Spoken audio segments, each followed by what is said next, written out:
What is the metaverse? Let's ask a different question first. What do you do on the internet?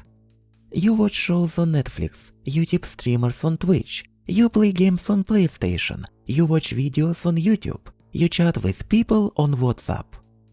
Have you noticed something? It's all controlled by different companies. And they all compete for your limited time. Netflix once said that Fortnite is a bigger competition than HBO or Hulu. Each of these companies would really like if you would spend all your time exclusively on their platform. So, what is the metaverse? The metaverse is the one-stop shop for all your internet activities in one proprietary, tightly controlled package. And before you type an angry comment about the other type of the metaverse with NFTs and blockchain, we'll talk about it later. Let's focus on this definition first. What does it have to do with VR and AR? There is a concept known as disruptive technology. When in the late 2000s the home internet fast enough to download games became commonplace, Steam started to grow rapidly, becoming Valve's own infinite money fountain. MySpace used to be the biggest social network, but then the iPhone was released, giving birth to the modern smartphone. Facebook realized that this is the future and set itself as the mobile social network. As more people had mobile phones as their main or even only window to the internet, Do you guys not have phones? Yeah, you guys. Facebook became the social network king. And now, big tech, mainly Facebook and Microsoft, gambles on VR and AR being the next big thing. But what is so special about VR and AR? Humans are social creatures. Even if you're an introvert, you probably like to spend time talking to people on the internet.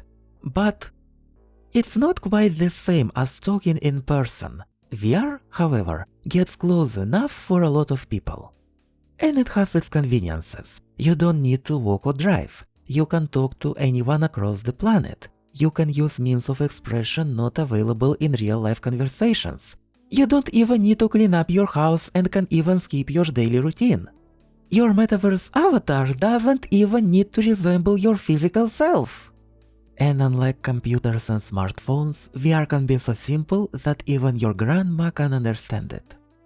Also, VR and AR are far more immersive than flat screens. You feel more like you are inside the experience. Sure, the helmets are bulky, the resolution and picture quality are not great, but it will be solved within a few years.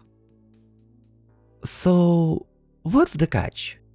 In the metaverse, you can be a robot for $15.99. You can host a meeting on a space station for $12.99 per meeting. Who gets the money?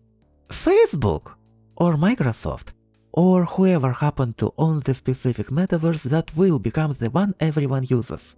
The whole point is that you do everything on one platform. Thus, multiple metaverses cannot coexist.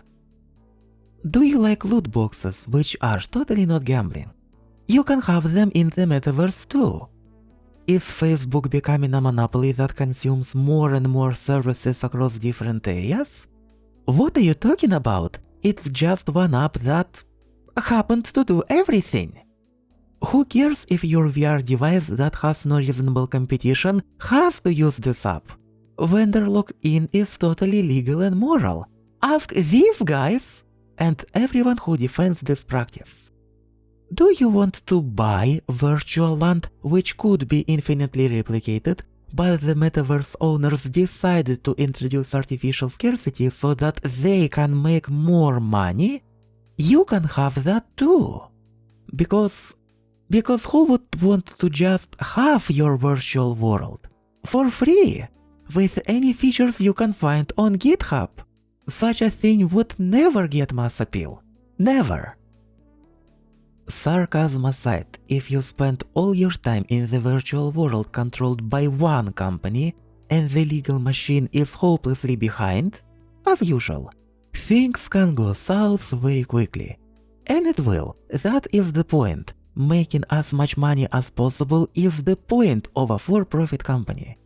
And if Facebook or Microsoft will succeed at having everyone in their metaverse, you will not have an option to not take part in, because everyone is there, and getting banned will be akin to banishment.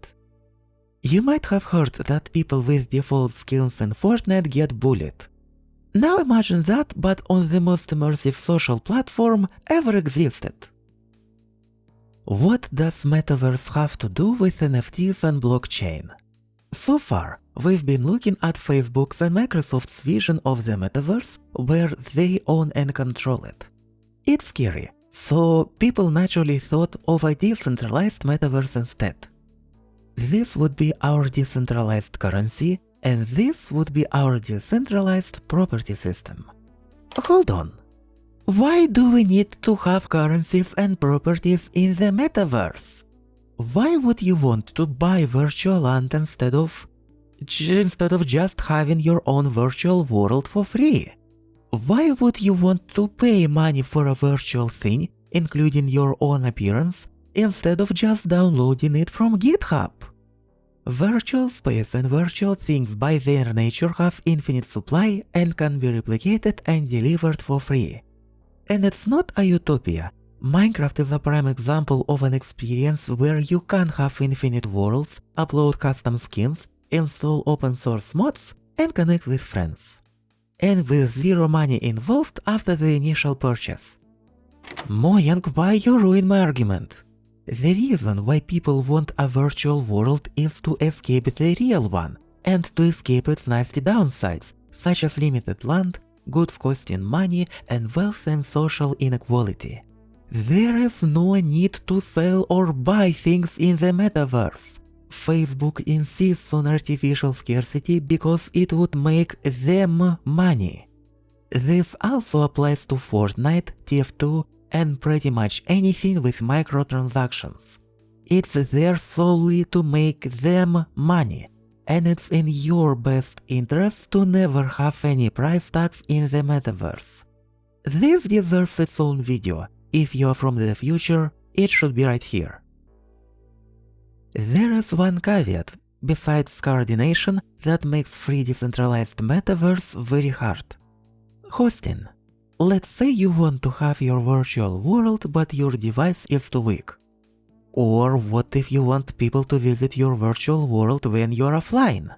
With the current virtual worlds, you have to either pay someone to host it, you have to buy a beefy computer and run it 24/7 yourself, or have a central authority host it for you, which is feasible only if it can profit from their user base. So, what is the takeaway? Facebook's Metaverse is just Facebook trying to make more money by controlling your virtual life even harder, simultaneously making it blend with your real life even harder. The decentralized Metaverse lost its memo and trying to introduce harmful artificial scarcity without understanding why Facebook did it. What would be the right way to make the Metaverse? It should be decentralized, open-sourced, and with no currency or property ownership involved. The entire virtual world and control over it shall be yours unconditionally.